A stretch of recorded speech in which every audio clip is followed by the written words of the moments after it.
이 학교가 우리 겨자씨 교회에서 하는 학교죠? 와, 이렇게 겨자씨 교회 자체도 멋있는데 또 학교까지 하시니까 더 멋있네요.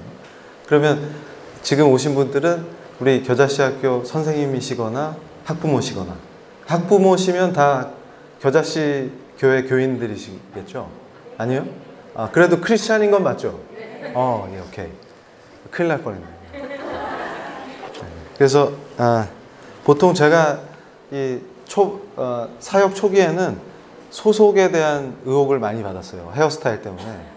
지금도 질문하는 사람이 있어요. 잘못 찾아오신 거 아니냐고. 근데 저는 크리스찬 맞고요. 근데 오늘 이제 제가 우리의 참신앙, 이 말씀 중심의 신앙, 이걸 제가 사역 초기부터 강조했었는데, 오전에는 우리 광주 성시와 목사님들 특강을 했는데, 제가 그 사역 초기부터 많은 공격을 받아가지고 다시 나기 시작했던 머리가 빠져버렸어요. 스트레스를 받아가지고. 근데 이제 저한테 많이 했던 얘기가 교수님 정치적이에요. 그런 얘기를 많이 했는데, 오늘도 오전에 제가 그 얘기를 했는데, 제가 하는 강의는 상당히 정치적입니다. 그러니까 무슨 얘기냐면, 말씀 중심으로 말씀의 기초에서 성경적인 삶을 살자. 이게 정치적이에요? 정치적이에요. 그러니까 사람들이 착각하는 게 이 정치, 경제, 사회, 문화 전 분야와 성경은 무관하지 않거든요. 예를 들면 빵집을 하면은 성경적으로 해야 돼요. 사업을 하면 성경적으로 해야 돼요. 그래서 제가 이게 정신 나간 크리스찬이 아니지 사실은. 그래서 제가 가끔 질문을 해요.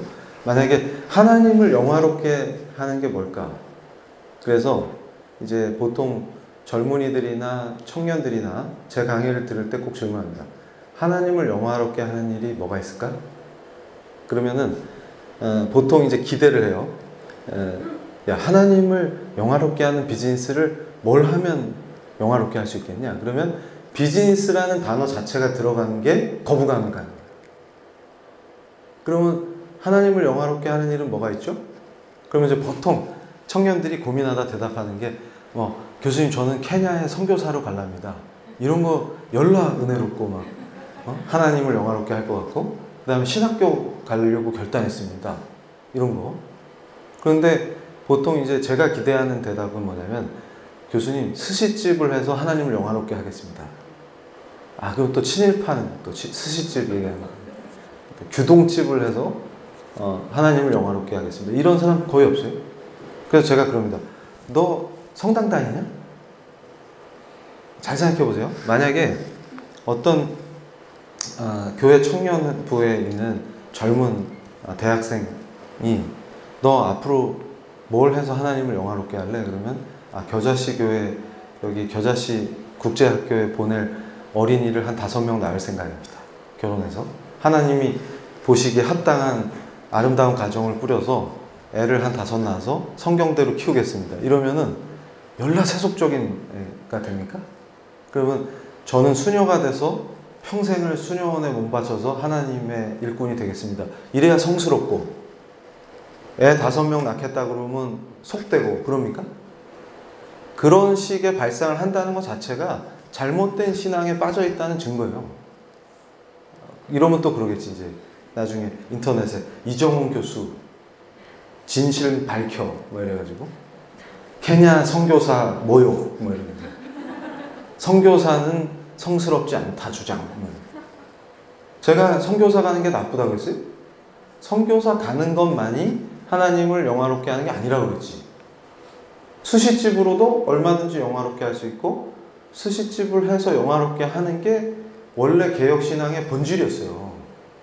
그러니까 제가 오전에도 기독교의 세속화 이런 얘기 했었는데, 성시화가 뭡니까? 세속화되면 성시화하고 반대말이죠. 그래서 제가 작년 여름방학 때 유럽에 퍼져 있는 우리 교포들 교회를 돌면서 특강을 했는데, 그때 제일 충격받은 게 뭐냐면 유학생들, 주재원들 이런 사람들이 이종훈 교수 온다 그랬더니 목사님들한테 그 사람 못 오게 하세요. Why? 그랬더니 정치적이래요. 그래서 이 교수 강의 들어봤니? 그랬더니 그건 아닌데요. 그럼 정치적인지 어떻게 알아? 그런데 재미난 일이 벌어졌어요. 제 강의를 듣고 애들이 다 회심을 하는 거예요. 그래가지고 제가 잘못 생각했습니다. 저 사람은 말씀 중심이었어. 그 오해했어. 이러면서 끝나고 막 포옹하고 그랬어요. 어떤 친구는 막 울어. 그래서 오버하지 마. 제가 그랬더니 아니에요. 이러면서. 그런데 그 친구들도 여러 가지 충격을 받았던 거예요. 뭐냐면 한 번도 크리스찬으로 산다는 거에 대해서 자기가 저보다 신앙생활을 길게 했더라고요. 어떤 애는 날 때부터 엄마 품에서 교회 다니고 막 그런 애들은. 그러니까 저는 2007년에 회심하고 10년 넘었는데 저보다 이 연차가 많은데도 한 번도 크리스찬으로 산다는 게 뭔지 고민을 안 해봤다는. 요새 유명해진 국대 떡볶이 김상현 대표가 저한테 처음 고백했던 게 뭐냐면 자기는 크리스찬 기업인인데 기도하면서 무소유를 실천하게 해달라고 하나님께 기도했대요. 근데 제 강의 듣고 이거 잘못된 신앙이었구나 이러고 깨달았다는 거예요. 그래서 제가 교회 일원이 된 뒤에 제일 충격을 많이 받았던 게 무소유를 좋아하대. 근데 성경 어디에 무소유가 나와요? 그래서 제가 유행시킨 비유 있잖아요. 오늘 아침에도 얘기했더니 목사님들이 까르르 웃으시는데 우리 크리스찬들이 좋은 게 같은 유머를 2번 들어도 웃어주신다는 거예요. 사랑의 마음으로. 그러니까 제가 제일 황당했던 거 교회 일원이 됐는데 교회 개혁하자는 사람들 얘기 들어보면 원래 개혁된 교회는 끊임없이 개혁되게 돼 있어요. 그래서 제가 개혁이란 말 되게 좋아해요. 리폼드 된 처치는 계속 리폼 되는 거예요. 그런데 이 사람들이 개혁을 외치는데 개혁이 뭔데요? 그러면 사회주의화하는 걸 개혁인 줄 아는 거예요. 그러면서 저한테 한다는 얘기가 학생들도 그래요. 저한테 교수님 왜 이렇게 사회주의를 싫어하세요? 내가 전문가라서 그래. 내가 사회주의자였기 때문에 사회주의 하면 치를 떠는 거야. 그러면 걔들이 그러는 거야. 어디서 주워 듣고. 아니 교수님 우리 초기 교회는 연락 사회주의적이었다는데요? 원시 공산사회를 초기 교회랑 통한대요. 초기 교회랑 공산주의는 같이 갈 수가 없어. 유물론이잖아요, 걔네들은. 삼위일체 하나님하고 유물론이 어떻게 같이 갈 수가 있어. 사회주의 정권 들어오면 교회 폭파하는 거야. 중국 애들 하는 거 못 봤니? 이러면은 얘가 그런 거야. 근데 초기 교회는 네 거 내 거가 없고 그게 원시 공산사회 아니에요? 그래가지고 제가 그런 애한테 꼭 하는 거 있죠. 제 유튜브에서 제 강의 보신 분은 기억하실 거예요. 그런 애 있으면 꼭. 그래서 우리 선생님들은 그런 학생을 대비해서 항상 현금을 갖고 다니시면 안 돼요. 그리고 걔한테 얘기하세요. 너 지갑에 얼마 있냐? 보통 요즘 애들이 5만 원짜리 하나씩은 다 갖고 있더라고요. 제가 더 놀랐어요. 아닌가 봐. 그래가지고 너 지갑에 얼마 있냐? 5만 원 있는데요. 그걸 다 다오. 애가 당황해요. 아니 무슨 교수가 학생한테 돈을 달래? 이런 표정이에요. 그래서 너도 교회 다니고 나도 교회 다니니까 여기서 우리 둘이 초기 교회를 실현해보자. 그럼 당황하는 거예요. 초기 교회가 네 거 내 거가 없어서 좋았다며. 네 걸 날 다오. 그리고 네가 존경하는 막스 형님은 필요에 의한 분배를 강조하셨거든. 나이든 내가 더 필요하겠냐? 어린 네가 더 필요하겠냐? 나는 노모도 봉양해야 되는데 빨리 다오고 안 줘요. 되게 당황해요. 그래서 제가 걔한테 물었어요. 네 건 주기 싫지? 무슨 돈으로 네가 원하는 걸 하냐? 그리고 원시 공산사회라며. 그래서 제가 그랬어요. 너 10계명 중에 도둑질 하지 말라 했지? 네. 도둑질을 하려면 사유재산이 전제돼야 되겠네? 네. 그러면 하나님은 사유재산 인정하시네? 네. 사유재산 인정 안 한다며. 근데 아까 사실은 제가 목사님도 강연 끝나고 우리끼리니까 그냥 편하게 얘기해도 되죠? 그 호남 신학교 총장님도 오셔가지고 같이 강연 끝나고 식사하시는데 그때 이제 재밌는 현상이 벌어진 게 영호남이 분리돼 갖고 그 종교개혁 502주년 기념 특별 강연인데 영남신학교에서는 제가 특별 강사였는데 호남신학교에서는 김근주라는 사람이 갔어요. 그 동성애는 인권이야 강의하고 다니는. 그래서 내가 총장님한테 이럴까 말까 이러다가 분위기 좋고 밥 먹는데 체하실라 그리고 말 안 했어요 일부러. 근데 아니 영남신학교에서는 이정훈 교수를 부르고 맨날 이정훈 교수 비판하는 김근주를 그것도 장로교단에서 강의 금지 결정한 사람을 호남신학교에 불러가지고 특강을 하는 그것도 종교개혁 502주년 기념 강연을 하는데 그래서 제가 이게 종교개혁이 뭔지를 모르나? 그러니까 무슨 얘기냐면 우리가 그 정도로 개념이 약하다는 거를 제가 느끼는 거예요. 그러니까 크리스찬이 된다는 거는 성경적 개념이 내 삶이 되고 성경하고 분리가 안 돼야 되는데 사람들이 개념이 없으니까 무소유 타령을 합니다. 그래서 참 크리스찬이 되는 길이 뭡니까? 할 때 무소유를. 그래서 법정 스님파야. 그래서 제가 막 분류를 했어요. 그래서 교회 안에서 얘는 또 법정 스님파야 또 무소유 타령하고. 김상현 대표가 그랬다니까요. 저는 무소유하게 해주십시오 하고 하나님께 기도를 했대.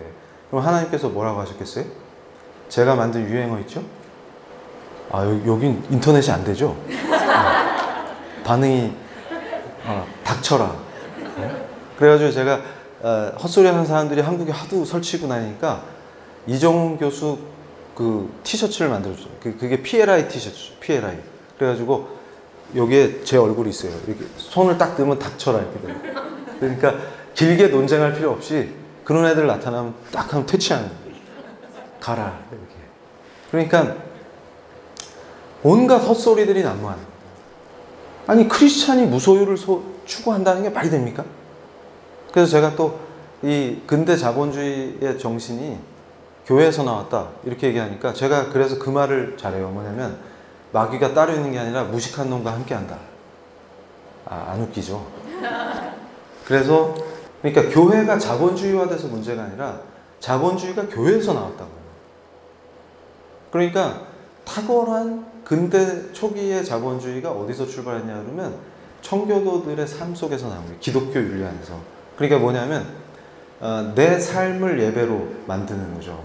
그러니까 빵을 만들면 최고의 빵을 만드는 거예요. 그러니까 지금 여기 다 선생님 아니면 이런 좋은 학교에 애들을 보낼 정도면 훌륭한 분들이거든요. 그래서 제가 조금 어려운 얘기를 하면 이게 뭐냐면 프랑스에 위그노라는 사람들이 살고 있었어요. 그러니까 철저하게 성경 중심의 삶을 살아야 되겠다. 근데 이분들이 목숨을 걸고 신앙을 하는 거예요. 왜냐하면 종교개혁을 하니까 다 죽이는 거예요. 캐톨릭 사람들이. 그래서 뭐 산채로 창문에서 던져져가지고 죽이고 뭐 온갖 순교를 당했는데 산업공학과의 유명한 저명한 교수님들이 한국이 앞으로 어떻게 해야지 좀 이 한계를 극복할 거냐. 우리가 원천 기술이 별로 없잖아요. 따라하는 건 잘하는데 왜 원천 기술이 없냐. 이런 문제를 고민하다가 내놓은 방안이 뭐냐면 축적의 시간입니다. 원천 기술을 많이 가진 선진국일수록 그 축적의 시간을 갖는 거예요. 그러니까 전문가가 되기 위한 깊은 훈련과 노력과 고통을 견뎌내는 거죠. 그런데 우리가 축적의 시간을 갖기보다는 트렌드에 민감하게 빨리빨리 쫓아가는 걸 해서 지금까지 성장했는데 이 다음은 그걸로 안 되겠다는 거예요. 우리도 축적의 시간이 필요하다는 거예요. 그런데 중요한 거는 축적의 시간에 가장 좋은 예가 어디냐 했더니 탁월한 크리스찬들이 보여줬다는 거예요. 그러니까 결국은 종교적인 박해 때문에 영국으로 망명한 분들이 산업혁명을 이끄는 거예요. 그리고 스위스가 시계로 유명한 거. 또 위그노들이 스위스로 도망쳐가지고 종교의 자유로 얻어요. 벤츠도 어떻게 나와요? 독일로 도망친 사람들이 그 엔지니어들이 왜 그러냐면 내 직업을 통해서 하나님을 영화롭게 합니다. 이게 최고의 신앙이에요. 뭐냐면 그러니까 스시집을 하는데 대충 만든다. 이건 크리스찬한테 있을 수가 없는 거예요. 하나님께 바치는 스시여야 됩니다. 그러니까 최선을 다합니다. 그러니까 제가 위그노라고 호칭을 붙여준 몇몇 가게들이 있거든요. 직접 가서 체크하고 여기는 프라이드가 엄청나요. 근데 위그노인지 몰랐대 자기가. 그래서 저한테 강의 듣고 너무 프라이드를 갖는 거예요. 그러면서 그런 가게의 특징이 뭐냐면 찬양 빵빵 틀어놔, 매장에. 오기 싫으면 오지 마. 그래서 제가 좋아하는 어떤 빵집 하나는 대놓고 너무 그러는데, 거기는 그 엄마하고 딸이 싸우잖아요, 매장에서. 딸은 엄마 나 무슨 빵 먹고 싶어? 그러면 엄마 있을 때 빨리 집어. 여기는 있을 때 집는 데야. 왜냐면 빵이 나오면 바로 팔리니까. 근데 그분이, 제가 깜짝 놀랐어요. 7번 망했다가 일어난 분인데 기도로 빵을 만들어요. 그러니까 그분의 진짜 심성이 뭐냐면, 자기 빵을 사갔을 때 그 가족이 잠깐이라도 자기 빵을 나누는 그 순간 그 하나님 사랑을 느꼈으면 좋겠다. 그리고 대놓고 전도해, 대놓고. 그런데 그거 욕하는 사람 1도 없어. 그리고 그 과일 가게 그 부부도 망해가지고 너무 어려워갖고 장모님이 노점 과일을 하시니까 도와주다가 과일 가게를 하게 됐는데 엄청난 기업으로 성장했잖아요. 근데 그분들도 국민일보에서 보도할 때 김상현 대표가 잘 지적한 게, 제 강의를 듣더니 국민일보 기자가 잘못된 것 같습니다. 왜? 그랬더니 그 특별한 과일 고르는 은사가 있다는 식으로 썼다는 거예요. 근데 이분의 삶은 그렇게 우연히 무당 굿하듯이 되는 게 아니에요. 그러니까 크리스찬들이 매우 잘못된 생각을 갖고 있는 게, 그냥 딱 보면 알아, 이거 맛있는 사과야, 이런 게 어디 있습니까? 근데 그분은 뭐냐면, 자기한테 주문을 하면 그냥 전화해갖고 사과 맛있는 걸로 한 짝 보내주세요, 이런 사람이 아니에요. 새벽에 기도하면서 그 도매시장에 가서 자기가 직접 다 고르는 거예요. 근데 엄청난 노력을 하는 거예요. 근데 문제는 뭐냐면 오전만 영업을 해요. 그러니까 체력이 바닥나니까. 근데 재고가 없는 거예요. 그리고 그 집에 시키면 100%라는 걸 다 믿어. 그게 크리스찬이에요. 근데 어떤 방송에서 그 가게를 소개해 주는데, 과일 배달을 이분이 직접 사장님이 하시는 게 나왔는데, 표정이랑 이런 게, 그 시청자 반응이, 저 사람은 꾸민 게 아닌 것 같아요. 항상 미소가 있고 자기 가족 대하듯이 진짜예요.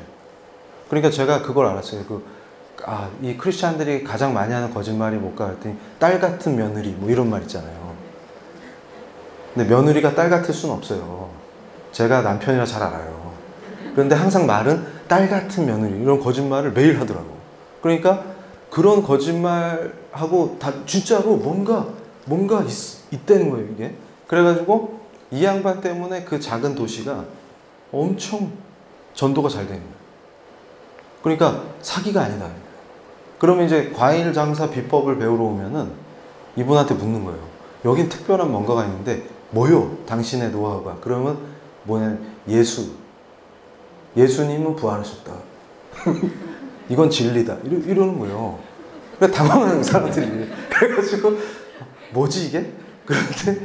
근데 제가 놀란 게 뭐냐면, 그 작은 도시에서 기죽어서 지내는 다른 교회 다니는 크리스찬들이 따라하기 시작해요. 십자가 이제 순교 같은 거 걸고, 나 교인 맞다 이러면서 나오는 거예요. 찬양 쫄아서 못 틀다가 틀고 막, 그리고 예수 믿으세요 막 이렇게 하고, 그렇게 바뀌는 분위기가 도시를 바꿔놓은 거예요. 이게 뭐예요? 정통 우리 참신앙이에요. 종교개혁의 위대한 신앙. 우리는 산으로 도망치고 기어 들어가는 게 아니라 세상 속으로 들어가서 세상을 바꾸는 사람입니다. 근데 그걸 잃어버리니까 거지가 되는 거예요. 그래서 제가 그랬어요. 작년 여름방학 때 쫙 우리 유럽의 교회 순회하면서 강연할 때 기독교의 세속화가 주제였거든요. 그래서 기독교의 세속화가 뭔 것 같아요? 그랬더니 다 돈에 빠졌어요. 만몬에 빠졌어요. 막 그러는 거예요. 그래서 제가 또 뭐라고 했겠어요? 닥쳐라. 사람들이 착각하는 거예요. 그러면 수도원을 줘. 수도원 짓고 여자는 수녀 되고 남자는 신부 돼. 그리고 10년 동안 짱 박혀서 수행. 제가 왕년에 출가해서 수행해봤잖아요. 무건 수행 그런 거 해. 들어가서 열나성스러워. 그러니까 무슨 얘기냐면, 출가자한테 세속화는 뭐예요? 산속에 절에 있다가 마을로 내려와. 그래가지고 중국집 가서 짜장면 시키면 세속화예요. 그러면 웨이터가 안절부절하면서 스님 고기는요?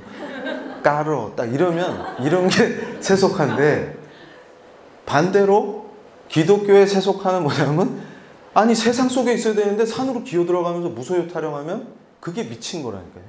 근데 지금 한국이 미쳐가는 게 그래서 그래요. 제대로 된 신앙인이 개념이 없는 거야. 그 제가 그러네, 당황하네. 아니 저는 스시집으로 하나님을 영화롭게 하랍니다. 그러면 그 사람을 이상하게 본다니까. 그래 놓고는 나보고 정치적이래. 그래서 제가 그랬어요. 아니 그러면 교회를 사회주의화하자 이런 거는 연락 복음적이고 말씀 중심으로 살아야 됩니다. 그러면 정치적인 거예요? 정치가 뭔지는 알고 떠드냐? 그래서 제가 그게 뭐냐면, 교회가 개혁된다는 말은 사회주의를 도입하는 게 아니고 성경의 권위가 회복되는 거예요. 내가 개혁된다는 의미는 내가 사회주의적 인간으로 변신한다는 뜻이 아니라 내가 성경대로 산다는 거예요. 내 삶 속에 성경의 권위가 회복된다는 겁니다. 그래서 이거 제가 아침에도 이 그림 보여주면서 시작했는데, 이게 유명한 그림이죠. 1789년에 테니스 코트의 서약이란 그림이에요. 저 가운데 선 사람이 딱 손을 들고 폼 잡고 뭘 외치고 있죠. 이게 뭐냐면 프랑스 혁명을 상징하는 작품입니다. 1789년작이에요. 그런데 이 그림을 평하면서 뭘 얘기하냐면 영국의 명예혁명과 프랑스 혁명을 비교해요. 우리 개혁주의의 거장 프란시스 셰퍼가 이 그림을 놓고 왜 영국의 명예혁명과 프랑스 혁명은 달랐는가, 그걸 설명합니다. 제가 거기에 꽂힌 사람이에요. 제 세계관이 그렇게 바뀐 거예요. 성경적으로. 무슨 얘기냐면 이거는 인간의 혁명입니다. 인간의 승리를 외치는 거예요. 근데 여러분 프랑스 혁명이 어떻게 되는지 아시죠? 그래서 제가 항상 얘기하는 게, 프랑스 혁명에 대한 책을 서문만 읽은 놈들이 꼭 해외에 가서 사고를 쳐요. 좋은지 알고. 그러니까 오히려 프랑스 지성계는 혁명 200주년에 프랑스 혁명은 기념하지 말자 합의를 하고 인권선언만 기념하자 이렇게 했어요. 왜냐하면 프랑스 혁명은 변질돼서 자코베 행당의 공포정치로 전락하고 단두대를 만들어서 사람 목숨 알기를 닭보다 못하게, 예전에 저랑 친한 어떤 교수님이 어릴 때 동네에서 닭 잡는 거 보고 지금도 치킨을 못 먹어요. 그래서 제가 그럽니다. 바보. 저는 어릴 때 닭 잡는 걸 봤는데 잘 먹어요. 그러니까 근데 닭 잡는 걸 보고 충격 안 받는 어린이 없을 거예요. 근데 사람을 어떻게 단두대로 닭 잡듯이 목을 싹둑싹둑 잘려서 기계화시켜서 죽입니까? 지금도 동물의 권리를 얘기하고 동물이 비참하게 죽는 거 싫어서 그걸 배려해 주는 게 윤리라고 얘기하는데, 돼지예요, 사람이?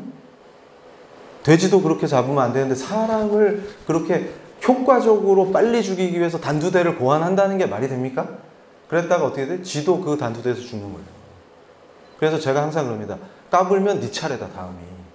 그래서 제가 혁명에 대해서 평가할 때 인간이 자기들이 하나님을 대적해서 땅 위에 스스로 유토피아를 세우겠다고 까불면 반드시 생지옥이 되고 사람 시체가 산으로 쌓이고 사람 목숨이 경시되고 인간의 존엄성 사라지는 거다. 제가 그래서 진단합니다. 대한민국이 지금 오늘 이 꼴이 된 이유는 딱 한 개예요. 모두가 혁명 타령을 하기 때문입니다. 그리고 창피하게 프랑스에 가서 우리는 혁명을 한 나라라 니네랑 친해, 이런 무식한 얘기를 하고 돌아다니는 겁니다. 그런데 프란시스 셰퍼는 탁월하게 뭘 얘기했냐면 이 그림을 얘기하면서 이렇게 멋있는 인간이 우리 혁명은 이렇게 멋있어라고 외쳤지만 피비린내가 나고 비참해지고 결국은 독재자 나폴레옹이 나타나면서 끝났어요. 그걸 뭘 기념할까요, 그거를? 그리고 후세의 역사가들이 얘기합니다. 레닌이 했던 그 더러운 혁명, 수많은 사람을 노예로 만들고 지구의 절반이 공포 속에서 정치 수용소에 갈까 무서워서 하고 싶은 말도 못하고 사는, 동유럽과 소련을 지옥으로 만든 그 더러운 레닌의 혁명의 원조가 프랑스 혁명이다, 이렇게 얘기하는 겁니다. 그 모든 전체주의의 악한 아이디어가 여기서 나왔다, 이렇게 비판하는 거예요. 그런데 왜 영국의 명예혁명은 이것과 다른 방향으로 갔느냐? 답은 하나입니다. 종교개혁의 위대한 전통을 갖고 있다. 잉글랜드의 청교도, 스코틀랜드의 언약도들이 철저하게 성경적인 사유를 하고 그 정치의식으로 정치를 하기 때문에 가능한 얘기예요. 그러니까 제가 얘기합니다. 기독교 문명과 기독교 윤리가 세팅되지 않은 데서 제도와 법만 선진적인 걸 수입한다고 실행될 것 같냐 이게. 실행될 것 같냐. 그래서 제가 그럽니다. 통일? 웃기지 마. 웃기지 마. 그렇게 쉬운 문제가 아닙니다. 낮은 단계의 연방제? 기가 찬 얘기를 하고 앉아있는 거예요. 그러니까 만약에 지금 보세요. 대한민국이 건국하고 지금 70년이 넘었는데 이 정도 시민의식인데 북한 어떨 것 같아요? 북한 어떨 것 같습니까? 지금 한국의 젊은이들에게 직업윤리가 있어요? 직업윤리가 있어요? 한국의 정치인들에게 책임윤리가 있습니까? 그러면서 영미정치 전통에서 정치인들이 책임윤리 보여주고 이러면 감격한다고. 그거 어떻게 된 거예요? 제가 직업윤리 가진 인간을 못 봤는데, 제대로 된 인간들을. 그러니까 이게 어떻게 된 거냐. 그래서 제가 그랬어요. 최근에도 애덤 스미스 같은 탁월한 학자가 에딘버러에서 나오는 건 우연이 아니다. 그러면서 그 근대 초기의 자본주의 정신하고 이런 거 강연을 했더니 자기는 우파라고 주장하는 어떤 사람이 저를 막 공격했어요. 그래서 제가 아이고 한심한 자야 이러면서 반론을 딱 폈더니 깨갱하고 사라졌어요. 제가 하는 얘기는 애덤 스미스가 저처럼 독실한 크리스찬이라는 얘기가 아니라 뭐가 중요한 거냐면 그 기독교 문명 안에 살았기 때문에 그런 이론을 피는 게 가능했다는 거예요. 그리고 보이지 않는 손은 invisible hand. 우리 수업 시간에도 다루시죠, 선생님들. 그거는 열나 차가운 냉혈한 파충류의 손이 아니라 따뜻한 손이다. 그래서 도덕 감정론이 중요하다. 국부론만 서론만 읽은 놈들이 꼭 사고를 친다. 제가 그렇게 얘기하는 거예요. 무슨 얘기냐면 기독교 문명과 윤리가 세팅되지 않으면 아무리 좋은 걸 갖다 줘도 안 된다는 거예요. 그러니까 제가 한국에서 지금 얘기하는 게 뭐냐면 혁명하자고 난리치는 게 아니라 뭘 해야 돼? 네가 말씀대로 살아야 한다. 까불지 말고. 그래서 이걸 보세요. 이게 이태리 로마에 가면은 교황청에 들어가면 바티칸에 가면 시스티나 성당 있잖아요. 거기 천장화에 델포이의 무녀라는 작품이 있어요. 제가 이걸 왜 좋아하냐면 미친 크리스찬 되기 과정에 이게 있습니다. 이게 상징하는 게 뭐냐면 혼합주의를 상징하는 거예요. 그러니까 이 성경적 세계관으로 철저하게 무장하고 그걸로 살려고 노력해야 되는데 그러면 또 그래요. 제가 언제 한번 예전에 젠더 이데올로기 강연하면서 우리 젊은이들과 청소년을 망치는 악한 철학사를 딱 설명해 줬더니 가시면서 어떤 권사님이 저한테 교수님 그러니까 애들이 미셸 푸코 같은 걸 못 읽도록 금지를 시켜야 되겠죠? 이래서 아니요. 권사님이 조용히 계시면 될 것 같은데요. 이랬더니 당황하신 거예요. 그러니까 또 애들한테 그거 못 읽히게 하고 뭐 이렇게 꽂힌다고. 제 얘기는 뭐냐면 칼빈이 어떻게 위대한지 아세요? 그 시대 최고의 인문학을 학습하고 캐톨릭 교부들에 대한 연구가 깊이가 칼빈을 넘어설 자가 없었어요. 그러니까 기독교 강요가 나오는 거예요. 이해가 되시죠? 제가 어떻게 그 수많은 악한 좌파들이 저를 공격할 때 전투를 벌이면서 살아남습니까? 왜냐하면 제가 걔네들 속에서 나왔기 때문에 그래요. 탁 턴해갖고 싹 쓸어버리는 거예요. 그래서 제가 런던에서 강연할 때 그 서울대 미학과 나온 여학생이 펑펑 우는 거예요. 제가 2번 연속 강연을 했는데 첫 번째 강연 끝날 때 펑펑 울면서 저한테 와서 교수님 어떻게 해요? 뭘? 그랬더니 아유 제가 여기 유학을 와갖고 미학을 전공하고 있는데 런던에서 공부를 해보니까 이거 교수님 강연 듣기 전까지는 몰랐는데 강연 듣고 나니까 이게 전부 하나님을 대적하고 이런 건지 알게 됐어요. 그런데 이걸 계속 해야 될지 자기는 너무 하나님을 사랑한다는 거예요. 그래서 제가 그 학생을 보고 너무 감동했어요. 그러니까 뭐냐면 그런 상황에서 좋아 죽겠는 애들 있죠? 얘들은 뭐예요? 다 작아야. 그러니까 벌써 이 여학생이 귀한 게 뭐였냐면 문제의식을 갖는다는 거예요. 그러니까 참 크리스찬은 하나님을 대적하는 문화나 하나님을 대적하는 이론이나 이게 하나님을 대적하는구나 그걸 느낄 때 하나님을 사랑하기 때문에 견딜 수가 없는 그 고통이 오는 거예요. 근데 대다수가 아무렇지도 않아요. 오히려 대적하는 걸 인권이라고 포장해갖고 확산시키지 못해서 안달이지 가슴에 양심에 찔림이 없다는 거예요. 그래서 제가 그랬잖아요. 그 이데올로기가 무서운데 양심의 작동을 보장한다. 그게 말씀에도 나옵니다. 양심에 화인 놓는다는 게 그거예요. 인간에게 양심을 주신 거는 하나님 은혜입니다. 안 믿는 난 크리스찬조차도 양심이 있어서 인간으로서 내가 이건 해야 되겠다, 이건 하면 안 되겠다 규범 판단을 할 수 있게 하나님께서 인간답게 살도록 양심을 심어주신 거예요. 양심이 없으면 법도 존재를 못해요. 그런데 그 양심이 작동이 안 된다는 거는 크리스찬인데 하나님을 대적하면 양심에 찔림이 오거든요. 그러니까 죄 짓고 다리 뻗고 못 자는 거예요. 안 걸려도. 왜냐하면 하나님을 경외하는 사람은 견딜 수가 없어요. 그런데 그걸 괜찮아. 그리고 더 확산시켜. 이건 뭐예요? 이미 양심이 작동이 안 된다는 상태예요. 이건 무지하게 위험한. 그래서 제가 늘 강조했던 게 강연에서 성경의 언어로 하나님을 대적하는 놈들이 나타났기 때문에 그게 더 무서운 거다. 그러니까 차라리 정통 막스나 레닌은 대놓고 하나님을 대적하고 교회 폭파하는 놈들이니까 경계하는데 성경의 언어를 사용해서 사회주의를 퍼뜨리는 놈들은 마치 교회랑 친한 것 같고 기독교적인 것 같은 포장해 있기 때문에 분별을 못하면 죽는다 그 말이에요. 그러니까 이 델포이의 무녀 이 그림이 의미하는 게 뭐냐? 제가 강조하는 게 이게 왜 성당 벽에 무당 여자 무당 그림이 왜 들어간 거예요? 이게 뭘 상징하는 거예요? 그리고 여러분 생각해 보세요. 아테네 학당 아시죠? 플라톤은 한 손가락으로 하늘을 가리키고 아리스토텔레스는 여러 개 손가락으로 땅을 가리키는 그 유명한 그림잖아요. 아테네 학당. 그게 교회에 왜 있습니까? 그게 상징하는 게 뭔 것 같아요? 오늘 여기 학교니까 제가 약간 레벨 업 시켰어요. 그게 뭘 상징합니까? 제가 그걸 얘기하는 거예요. 뭐냐면 저도 인문사회과학적인 훈련을 많이 받은 사람이에요. 그런데 제가 하나님을 사랑하고 크리스찬이 된 뒤로 철저하게 교정하고 성경 중심으로 바꿔나가는.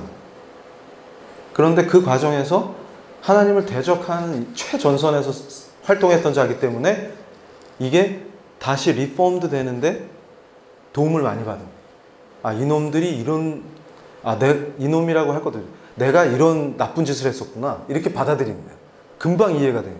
그럼 저놈들을 제압하려면 이렇게 하면 되겠구나 하는 답이 나옵니다.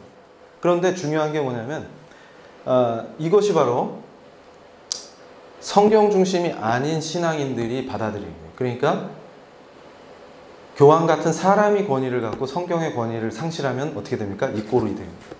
그러니까 지금 우리가 개혁교회 등록교인이라고 안심할 게 아니고 교회 등록은 했지만 사람이 더 권위가 생기고 다른 이데올로기나 내가 추종하는 멋있어 보이는 학자들이 예수님보다 높아지고 혼합주의를 받아들이고 그러면서 나는 더 세련된 크리스찬인 척하는 것들이죠. 이런 것들은 반드시 델포이의 무녀를 집구석에 끌어들이게 됩니다. 그래서 죽음의 길로 가는 거예요. 돌이키지 못하면 죽는 거예요. 그러니까 제가 제일 싫어하는 게 혼합주의입니다. 순정의 신앙을, 말씀 중심의 신앙을 반드시 유지해야 돼요. 그런데 오히려 인문학적 소양이 그걸 방해한다고 생각하는데 그렇지 않습니다. 인문학적 소양을 갖되 뭐가 필요한 거예요?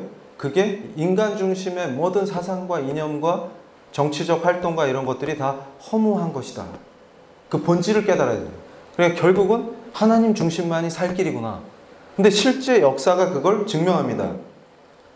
그래서 이걸 보세요. 제가 제일 좋아하는 동상인데 제네바 대학 맞은편에 공원이 하나 있는데 거기 세워진 거예요. 종교개혁 기념비인데 칼빈이 태어난 지 400주년을 기념해가지고 여기다 어떤 놈들이 테러를 했어요. 페인트로. 그런데 이게 이제 순서대로 맨 왼쪽부터 파렐이라는 칼빈과 함께 사역했던, 그리고 칼빈, 베즈라고도 하죠. 존 넉스. 이 4명의 거인들이 말씀 중심의 신앙을 체계화한 사람들이에요. 그리고 이분들의 신앙 덕분에 우리가 지금 뭘 누리냐면, 여러분, 우리나라 헌법이 자유권을 보장하죠. 표현의 자유 보장하죠. 그러니까 제가 잡혀갈 걱정 안 하고 지금 말하거든요. 그런데 이거를 잡으려고 하는 놈들이 나타났어요. 혐오 표현 금지하자, 규제하자 이러고. 그러면 우리 입을 막겠다는, 크리스찬 입을 막겠다는 거예요. 그러니까 결국은 영국이 그렇게 찬란한 종교개혁의 전통을 가지고 위대한 신앙의 모범을 보여주고, 그러니까 바로 그 신앙인들의 정치의식이 위대한 정치 전통을 만들어낸 거예요. 그게 다시 미국에 옮겨가서 미국 건국 이후에 탁월한 정치 전통을 만들어낸 거고. 그러니까 우리는 학교에서 인간 중심의 이론만 얘기하는 사람들이 계몽주의만 강조하지만, 참 신앙인들이 거기서 중심을 잡으면서 중요한 역할들을 했기 때문에 그 전통이 유지됐다는 걸 잘 몰라요. 그래서 오늘 제가 그걸 확실히 보여드릴 건데, 지금 이 4명의 거장이 한 가장 큰 업적이 뭐냐 그러면, 목사님들은 다른 식으로 얘기하시겠지만 저는 법학자이기 때문에 뭘 강조하려고 그러냐면, 여러분이 누리는 헌법이 보장하는 자유의 출발이 이분들한테 시작됩니다. 그게 뭐냐면, 참 크리스찬들이 종교개혁을 했어요. 이제 말씀대로 해야 돼요. 이제 우상숭배 안 합니다, 우리. 그런데 예를 들어서 여러분한테 도회성사 하세요. 누가 그래요?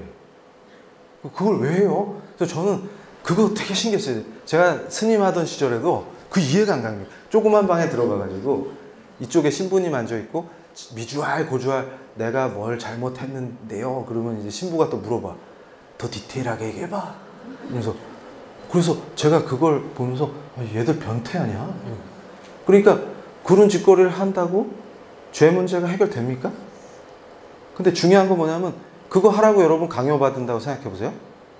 근데 나 싫어. 그러면 죽어요. 그럼 어떻게 할 거예요? 제가 회심한 지 얼마 안 됐을 때 2007년에 회심을 했는데, 제가 에딘버러 대학에 그 비지팅 스콜라로 초대받은 게 2014년이에요. 그래서 거기 가가지고 그 자연법 연구한다 그래 놓고 종교개혁만 열심히 연구해요. 근데 그게 또 상관이 없지 않으니까 괜찮았어. 근데 종교개혁 연구를 열심히 하는데, 그 학교 캠퍼스에서 제 연구실에서 조금만 걸어가면은 교회가 하나 있는데, 그 교회 이름이 그레이 프라이어스 처치예요. 근데 그게 거기서 200명이 넘게 순교한 자리예요, 그 자리가. 근데 감옥에 뚜껑이 없어요. 그래서 지붕 없는 감옥. 그게 옆 사람이 도와주면 얼마든지 넘을 수가 있어요. 사람 키보다 살짝 넘기 때문에 벽이. 그때 사람들이 키가 작았다 해도 어른들이 도우면 애들은 당연히 탈출하고, 서로 도우면 다 탈출할 수 있습니다. 근데 거기서 가면 아무도 안 지켜봐요. 가라는 거예요. 근데 가는 거의 의미는 배교하겠다는 거예요. 남아있으면 다 죽어요. 그래서 제가 거기서 거의 매일 가다시피 해갖고 그걸 들여다보고, 그러면서 스스로에게 묻는 거예요. 그때 한참 뜨거울 때 너라면 어떡하겠니? 그런데 그걸 직접 눈으로 보기 전까지는 분명히 내가 100% 순교합니다. 주님, 저는 절대 주님 배반 안 해요. 이랬는데 거기서 비 좀 맞고, 그게 비가 왔다 안 왔다 그러잖아요, 그 동네가. 그러니까 비 좀 맞고 바람 씩 부니까 춥고 배고프고 그러니까 벌써 배반할 생각이 들어. 따뜻한 스프에 빵 찍어 먹고 싶다 이러면서, 신라면이면 대박인데 이러고 있는 거예요, 여기서.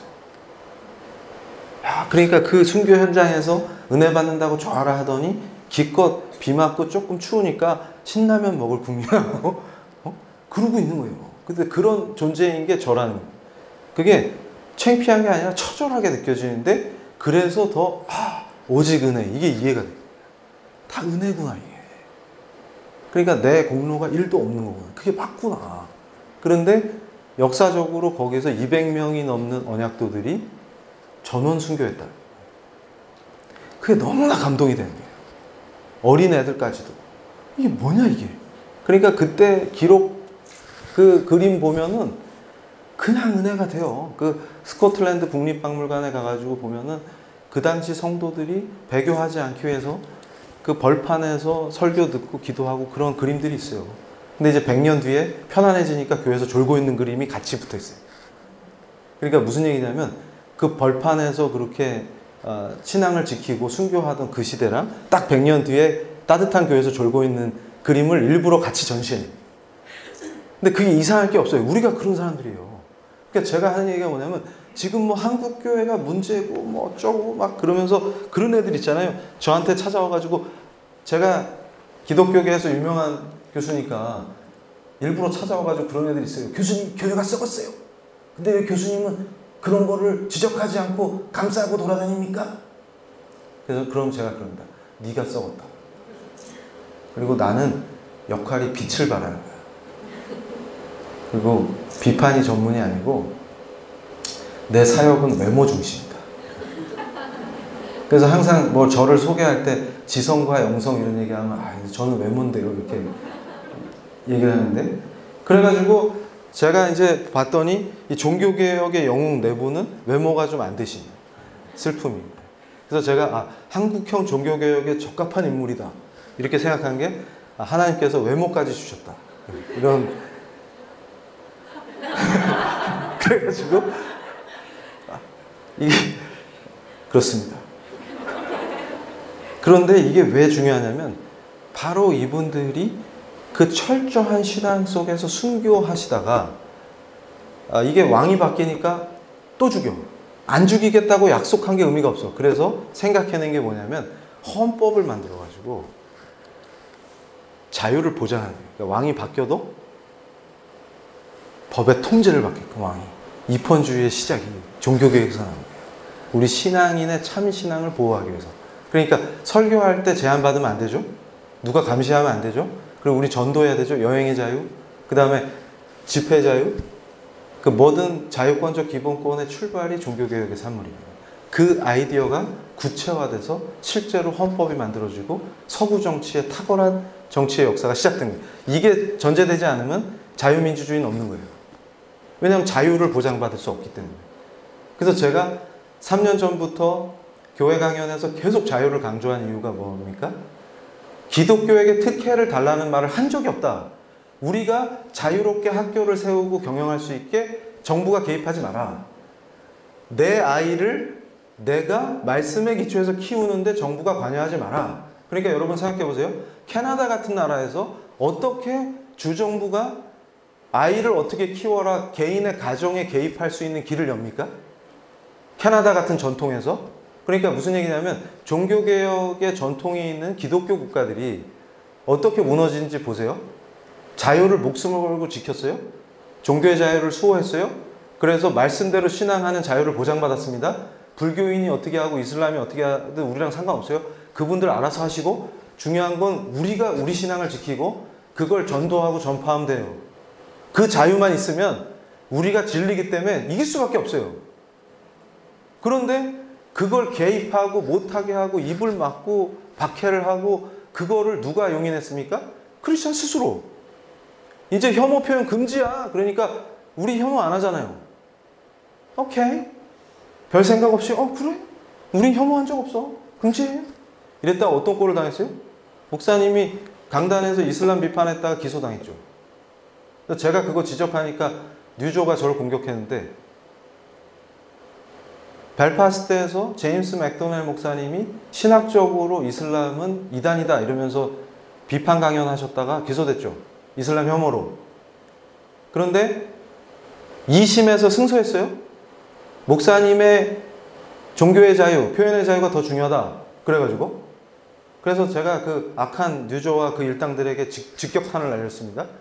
야, 무죄 받은 게 결론적으로 잘 됐지만 내가 하는 얘기는 그거를 검찰이 기소해가지고 네 검찰 조사 받으러 다녀봐. 1심에서 지고 2심까지 갈 때 느끼는 고통을 생각해봐. 내가 말하는 거는 크리스찬들이 위축 효과를 경험하는 거예요. 조심한다 그 말이에요. 스스로 자기 검열을 하고 이 말 하면 문제되나? 그게 위축 효과입니다. 지금 여기서 선교했다가 문제되는 거 아니야? 눈치 보고? 그 위축을 노리는 법을 왜 동의합니까? 우리가 자유를 위해서 목숨을 걸고 순교했던 사람들인데 왜 이 시대에 그걸 받아들입니까? 영국의 성도들이 배가 불러서 그걸 받아들였다가 전멸을 당하는 거예요. 지금도 캐나다에서 제가 그 사건 처음 터졌을 때 제일 빨리 알렸죠. 캐나다 목사님이 동성애자 주거지구에서 설교했다는 이유로 체포당하는 거, 그거 요새 유명해졌죠? 사람들 잘 모를 때 제가 그 사건 터진 거 한국에 알려줬죠. 그리고 영국의 의사가, 크리스찬 의사가 진료하는데 수염을 저보다 더 기른 아저씨가 여사로 불러달라고. 그래서 당신 거울 없어요? 뭐, 어떻게 여사로 불러요? 그랬다가 해고당한 거, 그 사건도 제가 처음 알렸죠. 그랬더니 기독교 언론에서 그거 보도하고 그랬단 말이에요. 근데 제가 그 캐나다에서 체포된 목사님이 실제로 했던 영상이 유튜브에 그대로 풀 버전으로 그 목사님을 돕는 선교하는 그 선교단체 회원들이 촬영했기 때문에 처음부터 끝까지 다 찍힌 풀 영상을 제가 보면서 목사님 발언을 다 체크했어요. 근데 혐오 1도 없어요. 뭐라고 했냐면 제일 문제가 된 발언이 예수님은 당신들을 사랑하고 포기하지 않으신다. 교회로 오세요. 교회로 돌아오세요. 그 얘기했다 체포당한 거예요. 근데 오히려 목사님이 설교하는 동안에 다가와가지고 욕하고 침뱉고 한 사람들은 다 괜찮습니다. 그건 혐오가 아니에요. 근데 예수는 사랑이다. 예수님만이 진리다. 예수 외에는 다른 구세주는 없다. 이게 혐오예요, 지금. 그랬더니 기독교 언론이라고 주장하는 뉴조는 왜 저를 공격합니까? 내가 거짓말한 게 뭐가 있니? 다 팩트인데. 그러니까 무슨 얘기냐면 그런 법을 한국에도 도입하자는 거 아니에요? 그래서 제가 얘기합니다. 이런 어리석은 시대가 어디 있냐? 스스로 자멸하잖아요. 그래서 보세요. 제가 우리 선생님들한테 이걸 보여주고 싶은데 법의 역사를 연구하면은 신앙에 꽂혀요. 그러니까 사실은 마음이 흔들려요. 그러니까 제가 뭐냐면 공부 열심히 하면서 많이 흔들렸어요. 교회 핍박하고 돌아다닐 때도. 왜냐하면 공부를 하면 할수록 이러다 진짜 예수님이 그리스도시면 어떡하지? 그래서 막 쫄고 막 그러는 거예요. 그런데 그 종교개혁과 법치, 이거는 정말 위대한 정치 전통을 그대로 보여줍니다. 지금 사진을 제가 일부러 시대순으로 배열한 거예요, 지금. 저 사무엘 러드포드, 저분은 잘 몰라요. 한국에 잘 안 알려져 있는데, 그러니까 제가 답답한 게 뭐냐면 도대체 자다가 남의 다리 긁지 말고 필요한 걸 얘기해 줘야 돼요. 그러니까 제가 답답한 게 뭐냐면 왜 젊은이들이 자꾸 이상한 사회주의에 물들고 교회 다니는 청년들이 좌파가 되느냐. 어떻게 살아야 되는지, 뭐가 답인지 모를 때 좌파들은 그걸 얘기해 줘요. 얘들은 답이 있다고 믿기 때문에. 사회주의가 답이에요. 근데 그건 절대 답이 될 수 없거든. 근데 정통교회에서는 아무 얘기를 안 해줘요. 뜬구름 잡는 소리나 하거나. 그러니까 어떻게 돼요? 저쪽으로 빨려들어요. 그러니까 우리 진짜 크리스찬들이 성경적 세계관으로 철저히 무장해갖고 다음 세대를 제대로 가르쳐야 돼요. 궁금한 거 다 풀어줄게. 이렇게 해야 됩니다. 그러니까 지금 위대한 정치를 원하냐 한국당에서? 정치 개판이다. 그래서 제가 놀란 게 그거예요. 다 공정을 말하는 거예요. 제가 전문가라니까, 법철학자라. 페어니스가 뭐니? 저스티스, 정의가 뭐니? 다 정의와 공정을 외치는데 제가 물어봤어요. 그 하도 외치는 학생한테, 야, 공정이 뭐라고 생각하냐? 그건 잘 모르겠는데요. 우이씨. 그러니까 한국 사람들이 미쳐있는 게 뭡니까? 다 공정을 외치는데 뭐가 공정인지는 몰라. 조국은 공정의 화신이죠? 잘생기면 공정해요? 그래서 제 아내가 예전에, 저는 조국의 실체를 옛날부터 알았기 때문에 맨날 조국만 나오면 비판하니까 저한테 그러는 겁니다. 당신 외모 컴플렉스 있어? 선배님을 왜 이렇게 비판해? 그래서 그걸 다 얘기해 줄 수도 없고 이러면서 괴로워했는데. 공정해? 연락 공정하죠? 그래서 제가 얘기합니다. 웃기지 마. 더 불공정하다. 왜냐하면 인간이 스스로 공정해 줄 수 있는 존재가 아니에요. 그래서 제가, 청년들이 저한테 물어봅니다. 교수님, 제가 최근에 부산에서, 광주에서도 한번 할까? 그 PLI 토크 콘서트 했잖아요. 거기서 당신은 직장에서도 크리스찬입니까? 그게 이제 크리스찬의 직업관 이런 거예요. 그게 우린 소명과 연결되기 때문에 엄청나게 중요한 부분이에요. 근데 크리스찬들한테 개념 자체가 없어요. 무소유를 추구하지 않나. 그래가지고 그거를 했는데 그때 학생들이 엄청 은혜를 많이 받았대. 아, 정신 상태를 바꿨습니다. 이러는데 중요한 게 뭐냐면 그 위대한 신앙이 탁월한 개인과 연결돼요. 근데 우리 자체는 탁월할 수가 없어요. 그러니까 저한테 한 학생이 질문했는데 저희 과 학생이 일부러 왔더라고, 부산까지. 그래가지고 걔가 질문 시간에 질문하는데, 교수님 그러면 저의 소명을 어떻게 발견합니까? 모르겠는데 집에서는 공무원 준비하라고 그러는데. 그래가지고 제가 그랬어요. 뭐라고 대답을 줬냐면, 인간은 스스로 성찰할 수 없는 존재다, 이렇게 얘기해 줬어요. 이게 제가 칼빈이 요한복음 주석해 놓은 거를 공부하면서 엄청나게 제 자신이 은혜 받은 거기 때문에, 그러니까 칼빈이 뭐라고 그러시냐면, 절대로 인간은 스스로 성찰할 수 있는 존재가 아니다. 근데 그걸 제가 더 직감했던 이유가 뭐냐면, 제가 흉악한 죄인이라는 걸 제 스스로는 절대 몰랐어요. 의인인 줄 알았어요. 그리고 무슨 혁명을 하겠다고 젊은 애가 미친 애지. 지금 같으면 야 빨리 치료받아라 이렇게 권해줬을 텐데, 제 옛날 모습이 그거잖아요. 뭔 혁명을 하고 앉아있어. 사회주의 같은 소리 하고 있네. 그러고 돌아다니고 뭔 짓 했어요? 교회 공격해서 쓰러뜨리는데 앞장서고. 아까도 목사님들하고 대화할 때 2008년에 종교편향 방지법이라는 이름으로 우리 크리스찬 교사들 다 박살내고 공직자들 형사처벌할 수 있게 법 그거 기획자가 저예요. 그거 기획해놓고 무릎 꿇고 항복한 거잖아요. 예수는 나의 왕이시오 이러면서. 그러니까 그거 정신 차리기 전에는, 그러니까 예수님이 누구신지 알기 전에는 제가 죄인인지도 몰랐다니까요. 그러니까 제가 예수 그리스도가 누구신가, 이 성경 말씀이 다 믿어지면서 저는 성경엔 오류가 없고 100% 하나님 말씀이라고 확신해요. 그러면 저 잘난, 또 난 이성적이야 이런 애들이 그러겠지. 야, 너 크리스찬도 이렇게 저렇게 레벨이 낮냐 이러면서, 나는 열나 똑똑한 애들인데. 그럼 제가 또 뭐라 그랬어요? 그러니까 제가 스스로는 성찰이 안 됩니다. 그러니까 무슨 얘기냐면, 하나님이 누구신지 그의 성품을 끊임없이 이해하고 묵상하고 말씀을 통해서 그분을 알아갈 때만이 내가 누군지가 알게 되줘요. 그래가지고 여러 가지 위험성들이 있는데, 제가 우리 학생 중에 한 명 탈출시킨 게, 공무원 시험 지옥에서 탈출시킨 애가 하나 있어요. 아버지가 무서워갖고 엄한데 공무원 출신인데 무조건 공무원. 그래가지고 도서관에 처박혀서 공부를 하는데 얘는 절대 공부 안 해요. 근데 저랑 대화를 하는데, 제가 일본 통인 거 아시죠? 근데 얘는 저하고 대담이 돼. 일본 문학이나 이런 거예요. 그래서 정체가 뭐냐? 근데 애가 답안지도 잘 쓰고 똑똑해. 그래서 정체가 뭐냐 했더니 공무원 시험만 보면 떨어지는 거예요. 이상하다.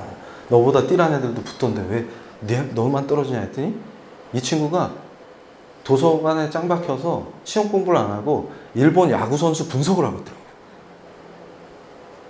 그래서 저한테, 교수님 한신 타이거즈죠? 이번 연도 힘들어요. 뭐 이러고 앉아요. 근데 지금 어디 가냐면 일본에 가 있어요. 날라다녀. 말도 빨리 배워. 좋아하니까. 그래서 제가 걔한테 권한 게 뭐냐면, 너 예수 믿고 개겨볼래? 이랬더니 애가 깜짝 놀랐어요.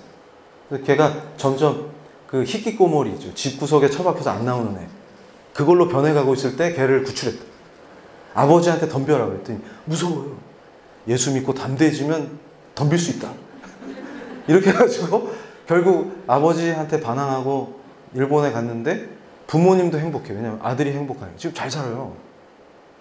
그러니까 무슨 얘기냐면, 제가 그 친구뿐만이 아니에요. 다른 애들도 마찬가지였던 게, 스스로를 성찰하는 게 그렇게 힘들어요.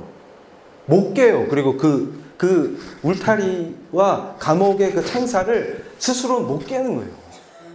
그러니까 기도가 하면 착고도 풀려지고 이 감옥 문이 부서지는 거예요. 근데 그걸 못 해. 근데 그걸 하려면 뭐부터 해야 되냐면, 하나님이 어떤 분이신지, 그가 누구신지를 알아요. 그리고 기도도 요한일서 5장 14절에서 15절, 그의 뜻에 따라야 돼요. According to his will. 그의 뜻에 따라야 돼요. 그러면 뭐를 ask해도 다 들으신다. 그러니까 제가 항상 강조하는 게 맨날 제가 인용하는 거 있잖아요. 경남에서 연설할 때도 링컨이 전쟁 중에 그때 다 크리스찬 아니에요? 남군도 크리스찬, 북군도 크리스찬, 남북전쟁 하는데 그럼 하나님이 누구 편을 들까? 참모들이 그러면 링컨이 떼끼놈아 이러면서 뭐라 했어요? 네가 하나님 편에서 해. 네가. 그때 본문 말씀이 요한일서 5장 14절에서 15절이에요. 어떻게 기도해야 되는지 거기 다 나오네요. 그러니까 말씀은 다 답이 있는 거예요. 그러니까 무슨 얘기냐면 내가 뭘 해야 되는지 뭐로 하나님을 영화롭게 할 건지 이런 것도 결국은 하나님을 바라보고 그분이 누구신지 깊이 묵상하고 말씀을 통해서 하나님 이런 분이시구나. 그때 하나님을 바라보면서 사랑이 확 올라올 때 자기가 조망되는 거예요. 내가 이런 존재구나. 그 빛에 그 시커먼 게 다 드러나요. 그러면서 그런 것들이 해결되는 거예요. 그래서 시간이 없기 때문에 이 말씀을 드리면 이 사무엘 러더포드는 잘 알려지지 않은 위대한 학자인데 이분이 쓴 책이 뭐냐면 1644년에 이 사람이 스코틀랜드 출신인데 법이 왕이다 이 책을 썼어요. 법이 왕이다. 그러니까 처음으로 그 시대 1644년에 법치의 본질을 설명합니다. 탁월한 크리스찬이고 신학자고 그래서 이분의 1644년 책의 챕터 중에 제가 제일 좋아하는 게 하나님으로부터 온 정부예요. 그러니까 크리스찬이 보기에 합당한 세속 정부는 이런 모델이다. 이런 거를 1644년에 이미 밝히는. 그러니까 영국 정치가 더티한 프랑스 혁명 따위처럼 전락할 수가 없는 거예요. 근데 이분의 정신을 누가 이어받았냐?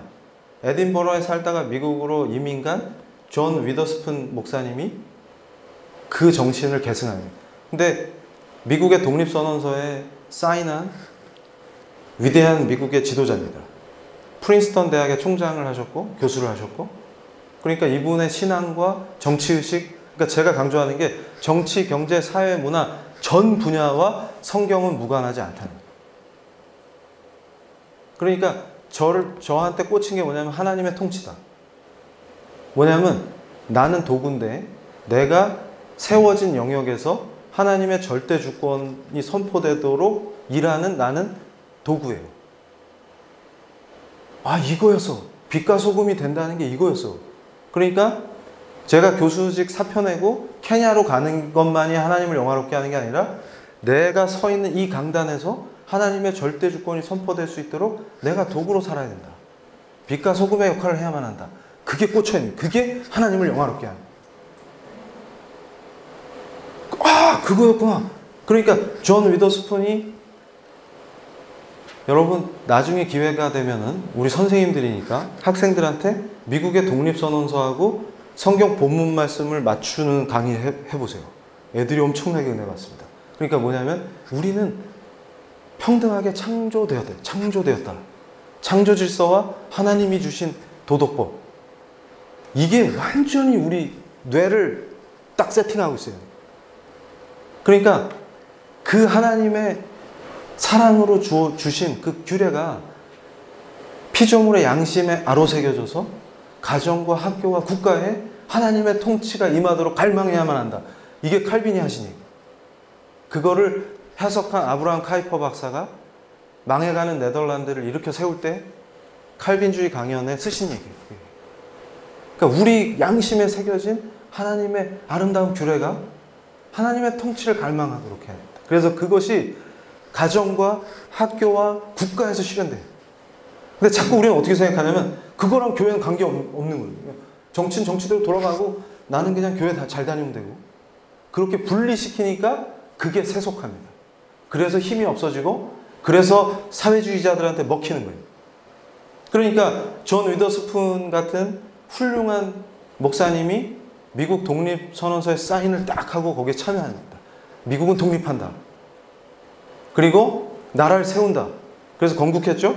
그리고서 프린스턴 대학에서 키운 위대한 정치가가 제임스 메디슨입니다. 미국 헌법을 디자인한. 저 전통 안에서 권력이 분립돼서 체크 앤 밸런스, 공화제의 전형적 모델을 담은 미국 헌법이 탄생하는 겁니다. 법률가요, 탁월한 법률가요, 정치가요, 제임스 매디슨 같은 사람이 나오는 거예요. 그러니까 벌써 어떻게 돼요? 1644년에 종교개혁의 위대한 전통 속에서 법이 왕이다. 인간 왕이 중요한 게 아니라 그 왕도 헌법의 통제를 받아야만 한다. 그 입헌주의를 출발시켰던 그 참신앙인의 이론이 존 위더스푼을 통해서 미국으로 전해지고, 독립선언서와 미국 헌법의 정신이 어떻게 담깁니까? 그 제자 제임스 매디슨이 위대한 헌법을 만들므로써 완성되는 거예요. 그 덕분에 종교의 자유를 누립니다. 그래서 제가 그러는 거예요. 정교 분리의 원칙, 오 마이 갓. 제가 그 전문가인데 죽을 것 같아요. 제가 왜곡해서 퍼뜨리는 자잖아요. 제가. 네? 종자연 시절에 교회에서 정치 얘기하면 안 된다. 정교 분리 위반이다. 그거 제가 퍼뜨렸다니까요. 근데 제가 당황했던 건 뭐냐면, 아니 제가 그 당시 적이잖아요. 근데 제가 얘기하면 왜 이렇게 아멘을 잘해. 그걸 또 이렇게 잘 받아들여. 또 제가 당황했다니까요. 이 사람들 왜 이러지? 겁나서 다 도망치. 근데 그런 거 정교분리에 있은 적이 없어요. 정교분리라는 게 국교 부인의 원칙에서 시작되는 거예요. 그게 여기 국제학교니까 영어 다 저보다 잘 아시죠. 그게 뭐냐면 separation이 뭐냐면 between church and state예요. 뭔 얘기냐면 국교를 부인한다는 거는 국가와 교회의 분리입니다.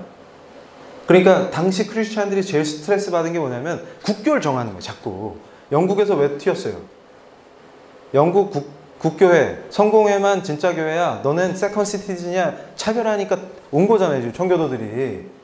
근데 식민지를 건설한 다음에 이것만 국교야 이런 식으로 하니까 어떤 일이 벌어져요? 침례교나 이런 분들이 스트레스를 받잖아요. 그러니까 국교 부인의 원칙이 미국 헌법에 처음으로 탑재되는 역사는 뭐냐면 철저하게 종교의 자유를 보장하겠다는 뜻이에요. 그러니까 무슨 얘기냐면 국가가 절대로 교회 일에 개입하지 않겠다는 뜻입니다. 그 선언이에요. 교회는 알아서. 그러니까 그 전통이 뭐냐면 내 아이를 내가 내 신앙으로 키울 수 있는 자유를 국가가 침범할 수가 없는 거예요.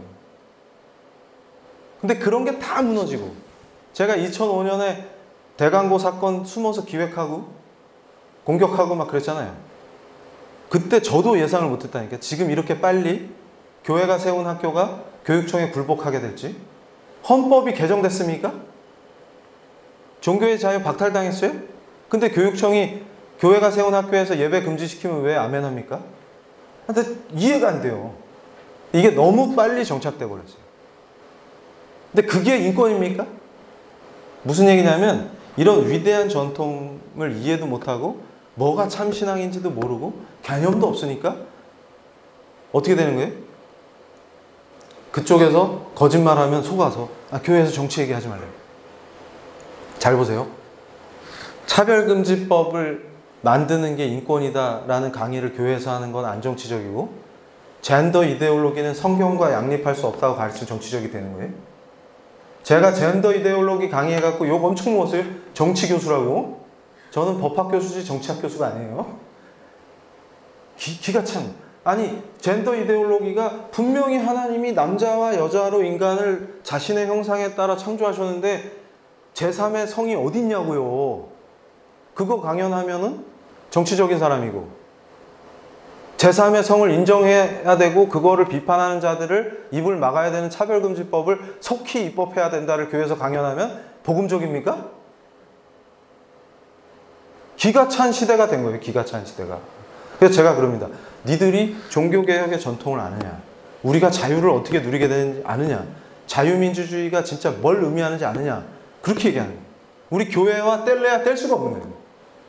그러니까 헌법이 보장하는 자유는 결국 우리 종교개혁의 참 크리스찬들이 말씀대로 살기 위해서 고안해낸 제도다. 그 덕분에 안 믿는 애들까지도 다 복을 받는 거예요. 그래서 제가 항상 인류의 역사 속에서 크리스찬들이 나서면 가장 진보된 상태를 만들어내는데, 그 덕분에 하나님의 은혜로 안 믿는 분들도 복을 받는 좋은 상태가 되는 겁니다. 그래서 이제 정리를 해볼게요. 자, 정리한다니까 좋죠. 그러니까 저희 학생들도 다 괴로워하다가 자 이제 정리할게요. 그럼 애들이 눈이 반짝거려요. 근데 항상 불만이 정리하는데 정리 시간이 깁니다, 교수님. 그래서 제가 요새 정리 시간을 매우 짧게 줄이고 있습니다. 그래서 저분이 국대 떡볶이인데 제가 이 국대 떡볶이 여기 어떤 음모가 있다. 이게 한 게 저 사진이 유명해지니까 저기 대머리가 저라고 주장합니다. 김상현 대표가 이정훈 교수한테 영향을 많이 받았다 이랬더니 저 사진에 나오는 대머리 교수님이죠. 이러면. 제가 외모 사역자인데 저분하고 레벨이 같겠습니까? 이거는 저를 디스하는 거다 이렇게 주장하는데 이 국대 떡볶이 김상현 대표가 참 괜찮은 분이에요. 제가 오전에도 이분을 아주 사랑한다 이렇게 얘기했는데 교수님 동성애자라고 커밍아웃 하시나 이러면 안 됩니다.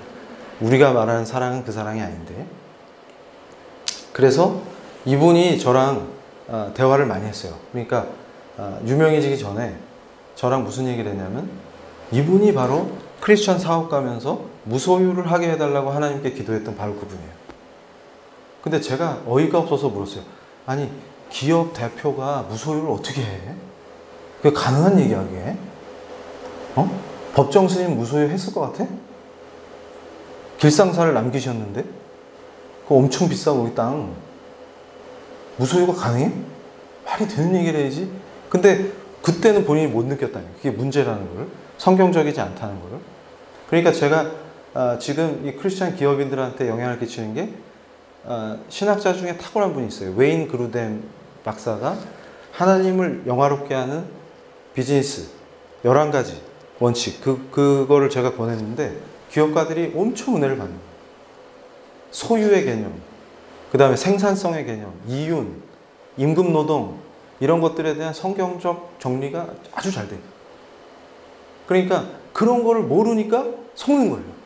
그러다가 제가 김상현 대표하고 나눴던 얘기가 그겁니다. 교회 다니는 사업가가 아니라 그런 사람 많은데 성경적으로 비즈니스 하는 사람이 돼야 한다. 그러니까 네 비즈니스로 하나님을 영화롭게 해야만 한다. 깜짝 놀래요. 그래서 제가 둘이 대화하면서 뭘 소개해 줬냐면 미국의 칙필레. 칙필레 아시죠? 칙필레? 칙필레라는 회사가 있어요. 지금 이 치킨 KFC보다 엄청 뜨고 있어요 지금. 그래서 지금 맥도날드 가까이 막 압도적으로 지금 상승하고 있는데 이 칙필레가 왜 나이스하냐, 왜 훌륭하냐, 이 크리스찬 기업입니다. 근데 이 칙필레가 그래서 제가 김상현 대표한테 얘기한 게 당신이 한국의 칙필레가 돼야 된다. 프랜차이즈 사업을 하니까 칙필레를 제가 좋아하는 게 선대 회장님이 그러니까 창업주 회장님이 돌아가실 때 뭘 선포하셨냐면 동성애는 죄다. 성경이 죄라 하면 죄다. 미국에 이게 퍼지는 걸 막아야 한다. 이러고 돌아가셨어요. 그랬더니 난리가 났어요. 저 예수쟁이 기업을 망하게 해야 한다. 그래서 전미에서 불매운동이 일어났어요. 그래서 좌파들이 조직적으로 괴롭히는 거예요. 그래가지고 불매운동을 벌이고 캠퍼스에 칙필레 매장이 못 들어오도록 막고 온갖 나쁜 짓을 하는 거예요. 그래서 일부러 칙필레의 평점을 최악으로 주고 망하게 하려고. 그런데 신기하게 걔들이 그러면 그럴수록 사업이 확장돼요. 그러니까 지금 원래 칙필레가 몇 개 주에서만 하던 사업이었는데 한국 목사님하고도 친해요. 지금 회장님이. 그런데 이 칙필레가 좌파들이 불매운동하고 괴롭히면서 전미로 사업이 확장됐어요. 그리고 프랜차이즈 랭킹이 조금 있으면 이제 맥도날드를 따라잡을 기세로 폭발적으로 성장합니다. 근데 저는 칙필레를 실제 이용하면서 감명을 저도 받았어요. 그러니까 청결한 매장, 근데 모든 직원이 스마일, 그 다음에 정말 잘 섬기는 거예요. 그런데 이 회사는 뭐냐면 아예 말씀을 걸어놓고 하는데 네가 대접받고 싶은 대로 고객을 섬겨라. 딱. 그리고 신선한 재료, 퀄리티 높은 서비스. 그러면서 프랜차이즈 치킨집에 불과하지만 이 돈을 내고 이 매장에서 가족이 식사를 할 때는 하나님의 사랑을 느끼길 원하는 거예요. 그 원리가 똑같더라고요. 한국에서도 사업 잘하는 크리스찬들이나 원리가 동일해요. 기도하고 기술 혁신하고 좋은 재료 쓰고 섬기고 근데 제가 이제 그 미국의 언론들도 좌파들이 많으니까 동성애 확산시키고 싶은 애들이 이제 기자들을 침투시켜갖고 칙필레 흠을 잡으려고 침투시킨 거예요. 근데 그 결과를 발표했는데 오히려 칙필레에 도움이 됐어. 근데 제가 그걸 보면서 우리 잉글리시 되는 선생님들은 찾아보세요.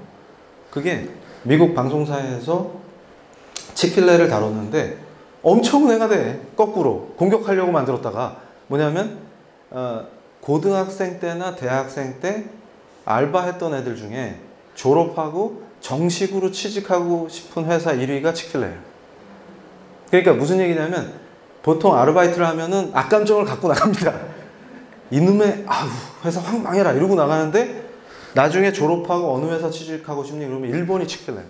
그러니까 오히려 칙필레 공격하려고 아르바이트 했던 애들한테 물어봤다가 역습당하는 거예요. 도대체 어떻게 된 거지? 그랬더니 노동 강도는 다른 프랜차이즈보다 센 거예요. 왜냐면 항상 웃어야 되니까. 힘들어. 안면 근육이 피로해지고 그리고 잘 섬기려면 몸을 많이 써야 돼요. 근데 좋다. 보람되다. 뭐냐? 그런데 김상현 대표가 칙필레와 제 PLI 강의를 듣고 딱 얘기한 게 뭐였냐면 제가 감동을 받았어요. 사업 방식 자체를 바꿔야 합니다. 이렇게. 왜 그러냐 했더니 크리스찬 스타일은 성경의 기초에서 원칙을 세우고 그 원칙에 동의하는 사람들만 사업에 들어오도록 허용해야 돼요. 근데 우리는 어떻게 합니까? 이거 뭐 일이 되게 해보자 이러면 점주가 많아지면 매출액이 높아지죠? 회사 세력이 커지죠? 그러면 너도 나도 돈만 들고 오면 오케이 다 받아주는 거예요. 근데 칙필레의 특징은 뭐냐면 오히려 가맹점을 내는 비용은 적지만 반드시 칙필레가 제공하는 교육과 성경적 원칙에 동의하지 않으면 절대로 오픈할 수가 없습니다. 근데 오히려 제대로 된 사람이 크리스찬 윤리로 무장하고 하나님의 비즈니스를 하겠다고 하면 돈이 부족해도 열어줍니다. 잘 될 수밖에 없겠죠. 그리고 철저히 주일 성수해요. 그래서 우리 김상현 대표가 유혹을 받았어요. 지구당을 런칭했는데 이게 규동집이잖아요. 큰 우리나라 대형몰에서 입점하라. 그런데 김상현 대표가 건 조건이 주일 성수입니다. 그랬더니 몰에서 오지 마. 주일날 손님이 제일 많이 오는데 문 닫겠다는 게 안 돼. 근데 저분이 뭐라고 하냐면 주일 성수.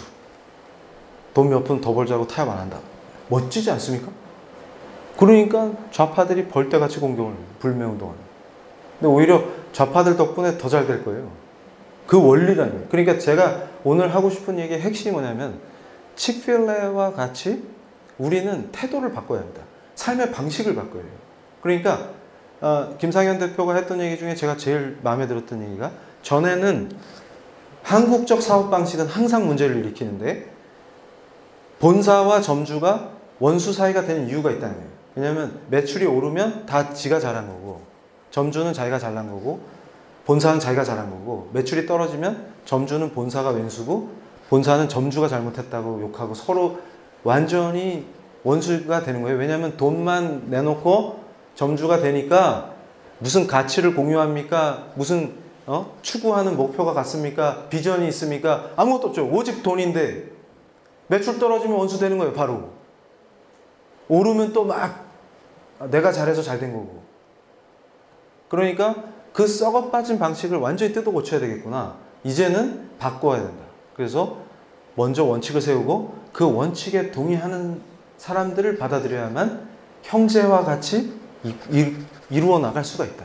그러니까 제가 초기 교회의 특별한 현상을 필요에 의해서 사용하라고 자기 걸 막 내놨다 이렇게 하는데 그런 것들이 실제 현실에서 가능합니다. 그런데 그것은 사회주의는 어떻게 해? 총칼을 들이대야만 강인한 거예요. 왜냐하면 아무도 강요받은 사람이 없었습니다. 초기 교회 그 누구도 강요받아서 재산을 내놓은 사람이 없었어요. 그걸 생각을 못하는 거예요. 그러니까 예수님에 푹 빠져서 그 은혜 안에서 하는 행위와 강요된 행위와 법으로 하는 행위와 이런 것 자체를 구분 못하는 자들이 교회에 파고 들어와서 속이는 거예요. 그래서 저는 얘기합니다. 어려운 여건에서 나라를 세우고 연약하지만 지금까지 온 이 과정에 신앙의 선배님들이 피땀 흘리고 희생했던 모든 것을 악으로 규정하는 게 진짜 악입니다. 연약한 것만 뽑아내서 악으로 구성해서는 안 돼요. 교회의 역사는 연약함 속에서 있었지만 그러나 완벽한 인간의 역사는 없습니다. 세계 어디에도 없어요. 제가 강조하는 건 뭐냐면 지금 우리가 해야 될 일은 이제 다음 세대의 신앙이 우리가 몰려다니면서 무속적인 신앙 했던 거, 그 세대를 뭐라고 하면 안 됩니다. 저희 어머니도 이제 크리스찬이신데 뭐가 무속과 다른지 제가 분석할 이유가 없어요. 그분의 신앙을 존중합니다. 그 어머니의 눈물의 기도가 없었으면 저 같은 인간이 이렇게 돌아올 수가 없어요. 근데 그분의 신앙은 그대로 인정하고 누가 바뀌어야 되냐? 이제 저와 저에게 배우는 다음 세대가 철저하게 영미의 전통이 만들어낸 위대한 종교개혁의 그 흐름 속에서, 아까 제가 보여드렸던 파렐, 칼빈, 베자, 녹스 위대한 신앙의 대가들이 4명이 딱 서 있죠. 그걸 내 뒤에 세우고 그 진짜 위에는 우리 대장이신 예수 그리스도가 딱 계시고 그 구조에서 내가 살아나간다는 겁니다. 그래서 이걸로 마치면 이분이 헤어스타일 저랑 비슷하죠. 제 정치의식의 기반입니다. 이분이 아브라함 카이퍼 박사예요. 근데 이분은 세계 3대 칼빈주의자의 한 명이죠. 근데 네덜란드가 난리가 났어요. 왜냐하면 네덜란드가 지금 한국처럼 혼란에 빠지고 노조가 모든 걸 장악해서 파업을 벌이고 카이퍼 박사님이 하셨던 업적 중에 신학교가 개판이 돼가지고 예수님 부활한 게 뻥이다 이딴 걸 가르치고 앉아있던 시대에 아브라함 카이퍼 박사님이 나타났어요. 그래가지고 정부가 통제하지 않는 진짜 사립대학을 만들어서 참 신앙을 가르친다. 그래서 자유대학을 세웠습니다. 네덜란드에. 그런데 카이퍼 박사님은 나중에 정치에 투신하시는데 만든 당 이름이 반혁명당이에요. 크리스천 절대 혁명에 동조하지 않습니다. 인간이 하나님을 대적하는, 자기가 높아져서 하나님이 아니라 내가 땅에 유토피아를 세울 수 있다고 말하는 거짓 선동을 해서 혁명으로 사람을 죽이는 짓거리에 동참하지 않습니다. 그래서 제가 제일 듣기 싫어하는 말이 혁명 타령이에요. 그런데 카이퍼 박사님이 반혁명당을 만드셔서 국회의원이 되실 뿐만 아니라 나중에 수상이 되셨어요. 그때 카이퍼 박사님이 수상이 되자마자 저 꼴통 예수쟁이를 죽이자. 노조가 난리가 났어요. 일부러 철도를 마비시키고, 당시 유럽에서 특히 네덜란드 같은 작은 나라가 교통이 마비되면 큰일 납니다. 그런데 그것과 맞서서 다 박살내신 분이에요. 근데 이분이 얘기한 위대한 이론이 영역주권입니다. 그러니까 모든 크리스찬은 하나님이 부르신 그 영역에 들어가서 그 영역의 주인은 내가 아니고 하나님의 절대 주권이다. 그분이 주인이시다. 그걸 선포하고 그의 주권이 실현되도록 내가 도구로 쓰임받는다. 그 정신, 그게 빛과 소금의 정신. 그러니까 카이퍼의 이론과 사상과 이 신학은 오히려 미국 정치에 더 큰 영향을 줬어요. 네덜란드는 지금 폭망했지만 하나님의 창조 질서를 무시하고 조롱하지만 미국도 지금 그렇게 미쳐가다가 반전을 이루는 건 뭐냐면 카이퍼적인 신앙을 유지하려고 하는 탁월한 신앙인들이 반전을 일으키기 때문입니다. 그래서 저는 얘기하는 지금 그리스도가 왕되게 하라고 외쳤던 카이퍼 박사님의 정신이 한국 땅에 실현돼야 한다.